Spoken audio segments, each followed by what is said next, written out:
તો ભાઈઓને પેલી સાઈડમાં છે અને બહેનોને અહીંયા છે. એન્ટ્રી ગેટ છે અને આપણે જવાનું છે આગળની સાઈડમાં, કારણ કે પ્રસાદી બધી અહીંયા ચાલુ છે અને આ સુવિધા બહુ સરસ બનાવી છે ભાઈ મિત્રો. જો તમે મિત્રો આ ગાડી તમે જે જોઈ રહ્યા છો ને તે છે બજરંગદાસ બાપા જ્યારે હયાત હતા ત્યારે આ ગાડીમાં બાપા જે જગ્યા પર જવું હોય ત્યાં આ ગાડી લઈને બજરંગદાસ બાપા જતા.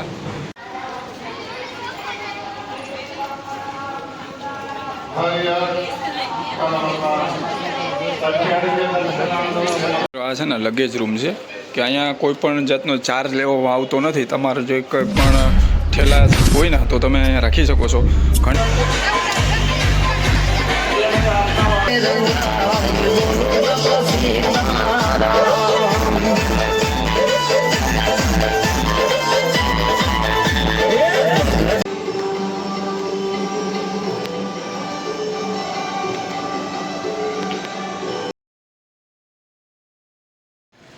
તો સ્વાગત કરું છું મિત્રો તમારું બધાનું આપણા એક નવા બ્લોગની અંદર. જે આજે આપણે એવું પહોંચ્યા છીએ સંત શ્રી શિરોમણી એવા બજરંગદાસ બાપા બગદાણા ધામની અંદર. અને મિત્રો એમ કહેવાય છે કે ભાઈ બગદાણા ધામની અંદર ગુરુ પૂર્ણિમાના દિવસે ખૂબ મોટી સંખ્યામાં ભાઈ ભક્તો આવતા હોય છે. લગભગ 1.5 થી 2 લાખ લોકો અહીંયા દર્શન કરવા આવે છે. તો તમામ વસ્તુ તમારા સૌ આગળ આપણે શેર કરીશું. અને મિત્રો હજી પણ રસોડા વિભાગનું અને અહીંની જે ટ્રાફિક કેવી રહી છે બગદાણા ધામની અંદર તે પણ વિડીયો બનાવી દઈશું. અને આ જે અવસર છે તે અવસર બગદાણા ધામમાં કેવો રહેવાનો છે તે તમામ વસ્તુ તમારા સૌ આગળ આપણે શેર કરીશું. તો મિત્રો ચેનલની અંદર નવા હોય તો સબસ્ક્રાઈબ કરવાનું ભૂલતા નહીં. હવે સીધા આપણે જઈએ મંદિરની આગળ અને કરીએ આપણા બાપાના દર્શન. તો મિત્રો અત્યારે આપણે છે ને પાર્કિંગની અંદર આવ્યા છીએ અને તમે જોઈ શકો છો કેવડી મોટું વિશાળ પાર્કિંગ છે. આ તમે કે તદ્દન ફ્રી છે, અહીં કોઈ ચાર્જ લેવામાં આવતો નથી. અને ભાઈ કહેવાય ને કે કાલના સમયમાં આ બધું પાર્કિંગ ફૂલ થઈ જશે. અત્યારે તો નોર્મલ દેખાય છે તમને.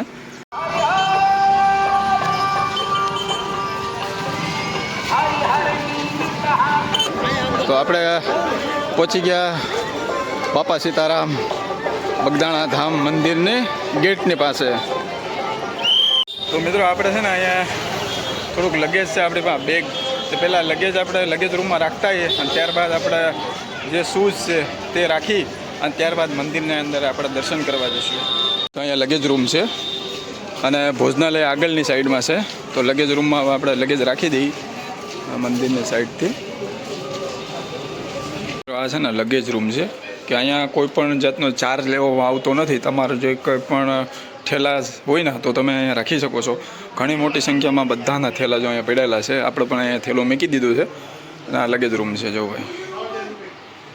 તો મિત્રો હવે આપણે બગદાણા ધામ મંદિરની અંદર આપણે પ્રવેશ કરી ચૂક્યો છીએ અને અહીંયા છે ને ભાઈ ચાનું કાઉન્ટર છે કે તમને 24 કલાક અવિરત અહીંયા ચા મળતી રહેશે. જોકે અત્યારે તો બંધ છે પણ થોડી વારમાં ચાલુ થઈ જશે. અહીંયા ચાનું છે આ.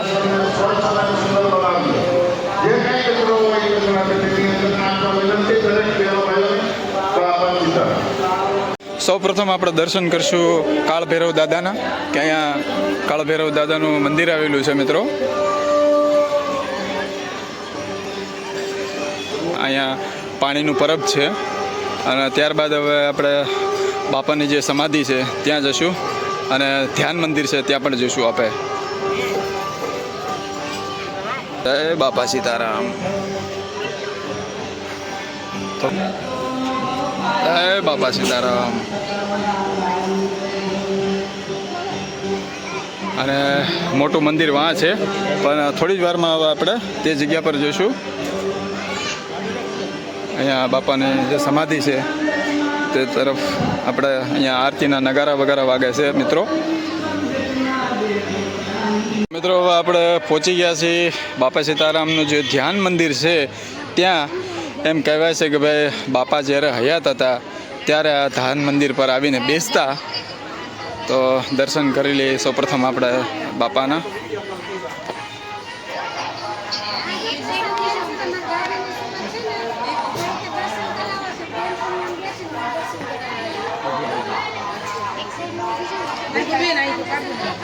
ધ્યાન મંદિરની બાજુમાં જે ઝાડ છે તે ઝાડની અંદર બાપા સીતારામનું મોઢું દેખાય છે તો ઘણા લોકોને આપણે વિડીયો પણ જોયેલા છે અને એકવાર આપણે પણ જોયું હતું, પણ તમારે બધાને હું બતાવી દઈશ. જે લોકો પહેલાં આવ્યા નથી તે લોકોને હું બતાવી દઈશ કે ભાઈ જે વડલાનું ઝાડ છે તેની અંદર બાપા સીતારામનું મોઢું દેખાય છે. તો ચાલો આપણે એ જોઈશું. તો આ જે ધ્યાન મંદિર છે ને એમની પાછળમાં અહીંયા કેટલા લોકો અત્યારે જો બાપા સીતારામના જે મોઢું દેખાય છે તેના દર્શન કરવા માટે લોકો અત્યારે જો હવે જો આ જે લાલ કલરનું દેખાય છે ને મિત્રો, એમાં બાપા સીતારામનું મોઢું દેખાય છે, કહેવામાં આવે છે. જો દર્શન તમને થઈ જાય તો દર્શન કરી લેજો મિત્રો. તમે આ જે મોટું વિશાળ પટાંગણ જોઈ રહ્યા છો ને, તે આમની અંદર છે ને કાલે પબ્લિક જ પબ્લિક તમને જોવા મળી જશે, કારણ કે અહીંયા પણ ભારે ભીડ રહેશે. કારણ કે આજે ઝાડની અંદર બાપાના દર્શન થાય છે મોઢાના, તો ઘણા લોકો અહીંયા જોવા ઉપસ્થિત રહેશે અને આ બધું કહેવાય ને બધું ભરાઈ જશે કાંઈ પબ્લિકનું. અત્યારે તો જો કે એક દિવસની વાર છે ગુરુ પૂર્ણિમાને, પણ કાલના સમયમાં આ બધું ભરાઈ જશે ભાઈ. મિત્રો આ ગાડી તમે જે જોઈ રહ્યા છો ને તે છે બજરંગદાસ બાપા જ્યારે હયાત હતા ત્યારે આ ગાડીમાં બાપા જે જગ્યા પર જવું હોય ત્યાં આ ગાડી લઈને બજરંગદાસ બાપા જતા. અને અહીંયા કહે ને ભાઈ બાપા આ જ ગાડીની અંદર સફર કરતા. તો તમે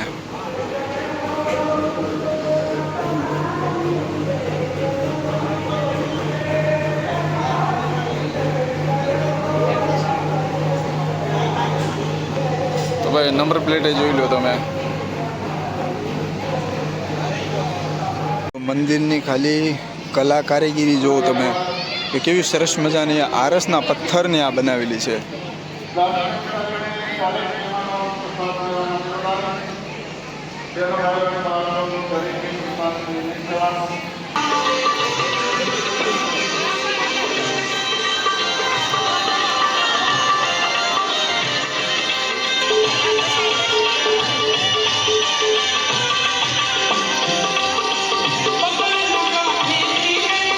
હવે મિત્રો આપણે મંદિરની અંદર એન્ટ્રી જય બાપા સીતારામ કરી દીધી છે.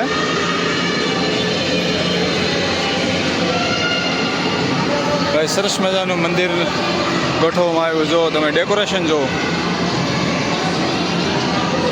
અને અહીંયા આપણે બજરંગદાસ બાપાનું જો તમે અહીંયા રાખવામાં આવી છે પ્રતિમા.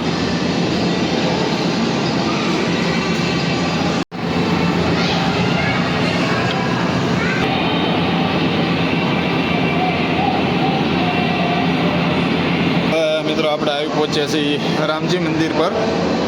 આ ઉપરનો વિભાગ છે.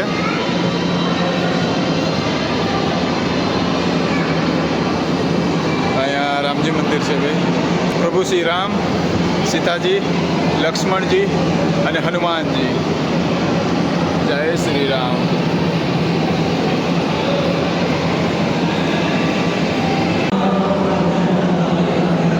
તમે કારીગીરી જો, અને આ નીચેનું છે ભાઈ. આપણે આગળ દર્શન કરવા ગયા હતા મિત્રો. મંદિરની અંદર તમે આવશો ને એટલે તમને ગરમી નહીં લાગે, કારણ કે મંદિરની અંદર 3-4 કુલર રાખ્યા છે, જેથી કરીને ભાઈ ભક્તો જે આવ્યા હોય થાકીને કે ગરમીથી, તે લોકોને ગરમી લાગતી નથી. એટલે કહેવાય ને કે મંદિરની અંદર એકદમ ઠંડક છે, એટલે તમને મજા આવશે મિત્રો. કોઈ ગરમીનો અહેસાસ નહીં થાય. અને કહેવાય ને એકદમ આ આરસનું જે બાંધકામ છે મંદિરનું એકદમ ઠંડુ છે મિત્રો. તો ભાઈ મજા આવી. આપણે અત્યારે ઉપરની સાઈડ છીએ હવે, અને નીચે જઈ અને આપણે સીધા જઈશું ભોજનાલય તરફ અને જોઈશું ભાઈ એની તૈયારી કેવી ચાલુ છે. આ વિડીયો ખાલી તૈયારી માટે જ આપણે બનાવ્યો છે. કાલે ગુરુ પૂર્ણિમાના દિવસે જે વિડીયો આપણે બનાવીશું તે કેટલી મોટી સંખ્યામાં ભાઈ ભક્તો આવશે તેનો વિડીયો, અને ત્યારબાદ આપણે એક પણ વિડીયો લઈ લઈશું ભોજનાલયનો. તો હવે આપણે નીચે જઈ મિત્રો અને સીધા જઈશું ભોજનાલય તરફ.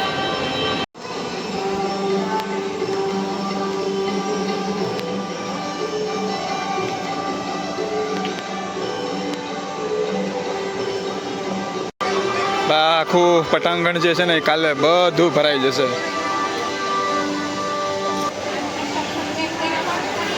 મિત્રો અહીંયા પણ ચા આપે છે. અહીંયા મિત્રો બધા વાસણ ધોવાનું છે. અહીંયા કાઉન્ટર ભાઈઓને પેલી સાઈડમાં છે, તો ભાઈઓને પેલી સાઈડમાં છે અને બહેનોને અહીંયા છે. એન્ટ્રી ગેટ છે અને આપણે જવાનું છે આગળની સાઈડમાં, કારણ કે પ્રસાદી બધી અહીંયા ચાલુ છે. અને આ સુવિધા બહુ સરસ બનાવી છે ભાઈ મિત્રો. જો તમે અત્યારે આપણે ભોજનશાળામાં પહોંચી ગયા છે અને ભાવિ ભક્તો બધા અત્યારે પ્રસાદીનો લાવો લઈ રહ્યા છે. મિત્રો આપણે અત્યારે ભોજનાલયની અંદર આવ્યા છે અને ભાવિ ભક્તો બધા અત્યારે પ્રસાદનો લાવો લઈ રહ્યા છે. તો તમે અહીંયા રોટલી અત્યારે આપે છે, અહીંયા ચાવલ છે અને દાળ અને જે શાક ને ઘીને ગાંઠિયા અને લાડવા બધું અહીંયા આપે છે અને બધા ભાવિ ભક્તો અત્યારે પ્રસાદી લઈ રહ્યા છે.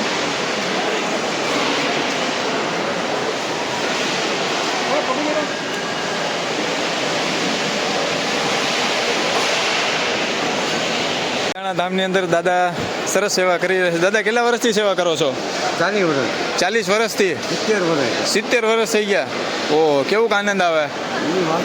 એટલે દર પૂનમના દિવસે આવો કે અહીંયા 24 કલાક તમે રહ્યો છો? મંડળ. હા, દર 28 મહિના. દર 28 તારીખે તમે? અચ્છા, એવું. એટલે વારા પ્રમાણે હોય ને તમારે? વાહ ભાઈ વાહ. તો ભાઈ અહીંયા જેટલા પણ સ્વયંસેવકો આવે છે સેવા કરવા માટે તે બધાના વારા હોય છે. તે જે લોકોના ગામના વારા હોય છે તેમ લોકો આવતા જાય છે અને અહીંયા સેવા કરતા હોય છે. તો મિત્રો હવે આપણે આવી ગયા છીએ જે ભોજન પ્રસાદી લેવા માટે અને કહેવાય ને કે ભાઈ અત્યારે તો પબ્લિક તમને નોર્મલી દેખાય છે, પણ કાલના સમયમાં આજે બધું તમને દેખાય છે ને તો બધું ફૂલ હોય છે. ગાંઠિયા અને લાડવા આપણે બાપાને પ્રસાદી. બાપા સીતારામ.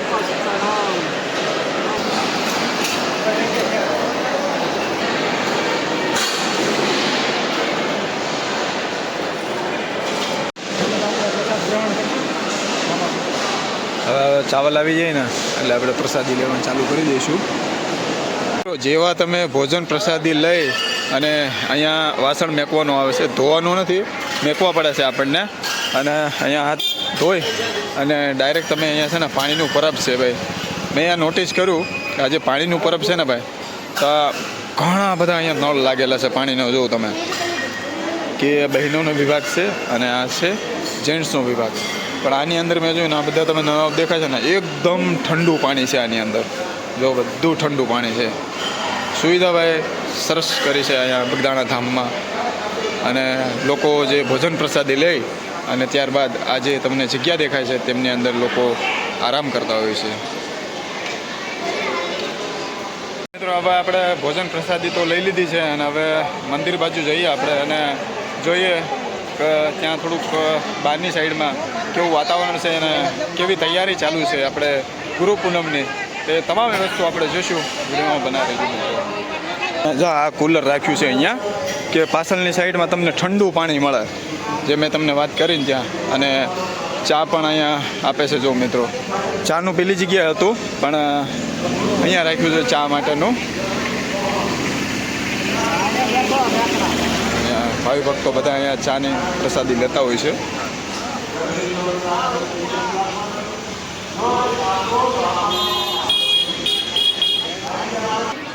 આપની સાથે નાનું બાળક હોય એમને દૂધ પીવડાવવું હોય તો ચાના રસોડે દેશો અને દૂધ પીવડાવવું હોય તો દૂધ ક્યાંથી આપશે. કોઈ બાળકને ચા પીવડાવવાની હોય, દૂધ પીવડાવવાનું હોય તો ચાના રસોડે દેશો. મોબાઈલનો ખાસ ખ્યાલ રાખવાનો. બહેનોને વિનંતી, આપે પહેરેલા આભૂષણો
તો મિત્રો જોયું તમે કે ભાઈ બગદાણા ધામની અંદર ગુરુ પૂર્ણિમાની કેવી જોરશોરથી તૈયારી ચાલુ છે.